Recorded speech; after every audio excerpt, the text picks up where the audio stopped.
ఏపీలో గడిచిన ప్రభుత్వం జగన్మోహన్ రెడ్డి గారు ఇచ్చినటువంటి 1.5 సెంటు ఇండ్ల పట్టాల విషయంలో చంద్రబాబు నాయుడు గారు ముఖ్యమంత్రి అయిన తర్వాత రద్దు చేయడం జరిగింది అన్న విషయం అయితే అప్డేట్ వస్తుందండి. ఆ అప్డేట్ లోని ఇంకా ముఖ్యమైన విషయాలు ఏంటంటే జగన్మోహన్ రెడ్డి గారు ఇచ్చినటువంటి పట్టాలు మాత్రం రద్దు చేస్తున్నారని తెలుస్తుంది. మరి ఎవరెవరి పట్టాలు రద్దు చేస్తున్నారు, మరి ఇప్పటి వరకు అందులో నిర్మాణాలు జరుగుంటే వాటి పరిస్థితి ఏంటి అనే విషయాలకు వెళ్తే, కొత్త ఇళ్లకైతే ఇప్పుడు ఉన్నటువంటి కూటమి ప్రభుత్వం దరఖాస్తులు చేసుకోమని చెప్పేసి చెప్తున్నారు. కొత్త ఇంటి కోసం ఎలా దరఖాస్తు చేసుకోవాలి, ఎప్పటి నుంచి దరఖాస్తు చేసుకోవాలనే విషయాలు కూడా చెప్తున్నారు. జగన్మోహన్ రెడ్డి గారు ఇచ్చిన స్థలాలు రద్దు చేస్తున్న దాంతో పాటు అసలు ఆ ఇల్లులు ఉంటాయా, వాటి పరిస్థితి ఏంటి అనేటువంటి అగమ్య గోచరంగా కూడా తయారైంది. మొదటగా అయితే జగన్మోహన్ రెడ్డి గారు ఇచ్చినటువంటి ఇళ్ల పట్టాల విషయమై మాట్లాడుకుంటామండి. మనం జగన్మోహన్ రెడ్డి గారు ఇచ్చినటువంటి ఇళ్ల పట్టాలు అయితే రద్దు అయితే చేస్తున్నారండి. జగన్మోహన్ రెడ్డి గారు ఇచ్చినటువంటి స్థలాలలో మెజారిటీ భాగం చాలా మంది ఇల్లు నిర్మించలేదండి. చాలా తక్కువ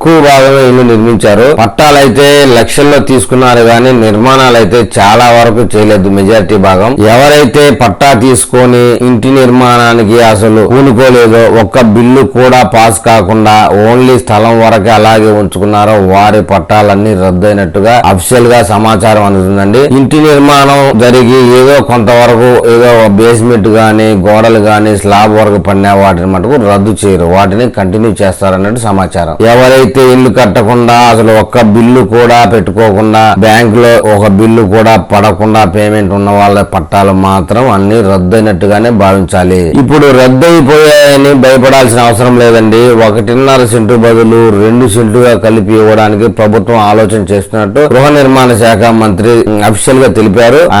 గృహ నిర్మాణ శాఖ మంత్రి పార్థసారథి గారు చెప్పారండి. అయితే ఇప్పుడు మళ్ళీ 2 సెంట్లు గృహ నిర్మాణం కోసం కావాలంటే మళ్ళీ దరఖాస్తు పెట్టుకోవాలి. దరఖాస్తు ఎలా చేసుకోవాలి, ఏ డేట్ నుంచి తీసుకోవాలి అనేది కూడా సమాచారం ఇచ్చారు. ఇకపోతే సగం ఇల్లు నిర్మాణం చేసి అంతవరకే ఆపి ఉన్నటువంటి ఇళ్ల విషయాలకు వస్తే వాళ్ళు మటుకు రేపటి నుంచైనా నిర్మాణాన్ని మొదలు పెట్టుకోవచ్చు అని చెప్తున్నారు. నిర్మాణం జరిగే వేగాన్ని బట్టి బిల్లులు కూడా పాస్ చేస్తామని చెప్పేసి చెప్తున్నారండి. గత ప్రభుత్వంలో అయితే ఎలాగో గత ప్రభుత్వంలో మీరు కట్టుకున్న తర్వాత బిల్లు ఎలాగైతే పాస్ అవుతుందో ఈ ప్రభుత్వంలో కూడా అదే ప్రాసెస్ జరుగుతుందండి. ఇంకా మరి ఈ విషయంలో ముందస్తు సమాచారం కోసం మీరు గతంలో సచివాలయంలో ఎవరితో అయితే టచ్ లో ఉంటారో, మీకు ఎవరైతే ఇన్ఫర్మేషన్ పాస్ చేస్తారో వాళ్ళని ఒకసారి మాట్లాడి తర్వాత పని మొదలు పెట్టుకోవడం ద్వారా మీకు మంచి అవగాహన కలుగుతుందని చెప్తున్నారు. అయితే విషయం ఏంటంటే గత ప్రభుత్వంలో కంటే బిల్లుల విషయంలో ఈ ప్రభుత్వంలో కాస్త ఎక్కువే వచ్చే అవకాశాలు ఉన్నాయి. అయితే అవి ఎంతవరకు ఎక్కువ ఏమిటి అనే సమాచారాన్ని ఇంకా పొందుపరచలేదు. గత ప్రభుత్వంలో జగన్మోహన్ రెడ్డి గారు 1,85,000 రూపాయల మట్టుకే ఒక ఇంటికి సెలక్షన్ చేశారు. కానీ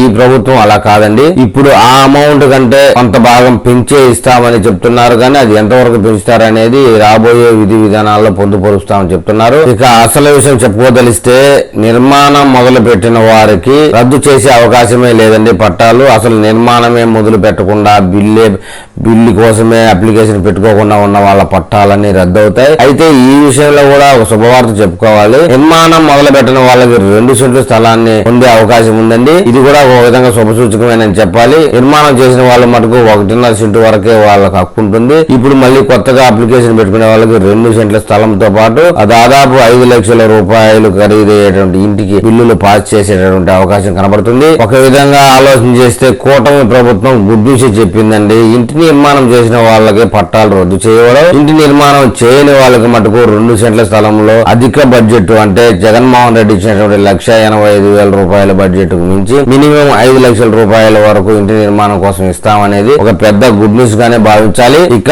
అప్లికేషన్ దాని వివరాలు దాని విషయాలకు వెళ్తే ఆగస్టు 25వ తేదీ నుంచి దానికి విధి విధానాలు అమలు చేస్తారండి. దానికంటే ఒక ప్రత్యేక వెబ్సైట్ ను రూపొందించి సచివాలయ సిబ్బంది ఆధ్వర్యంలో వారి యొక్క సూచనల మేరకు ఇల్లు లేని వారి ప్రతి ఒక్కరికి ఇంటి స్థలాన్ని కేటాయించడానికి అని చెప్పేసి ప్రభుత్వం సన్నాహాలు చేస్తుంది. ఆగస్టు 25 తర్వాత దీని విధి విధానాలు చెప్తారు. ఇంత లోపల మీరు సచివాలయ సిబ్బందితో టచ్ లో ఉంటే అప్లికేషన్ ఎలా చేసుకోవాలి, ఏమేమి పత్రాలు సమర్పించాలి అనే దాని విషయమే మీకు ఒక అవగాహన కలుగుతుంది. కాబట్టి ఈసారి ఈ అప్లికేషన్ విషయంలో అప్డేట్ రాగానే నేను మళ్ళీ వీడియో చేస్తానండి. మరి ఈ వీడియో మీద మీరు ఒక లైక్, సబ్స్క్రైబ్ అలాగే కామెంట్ చేయండి.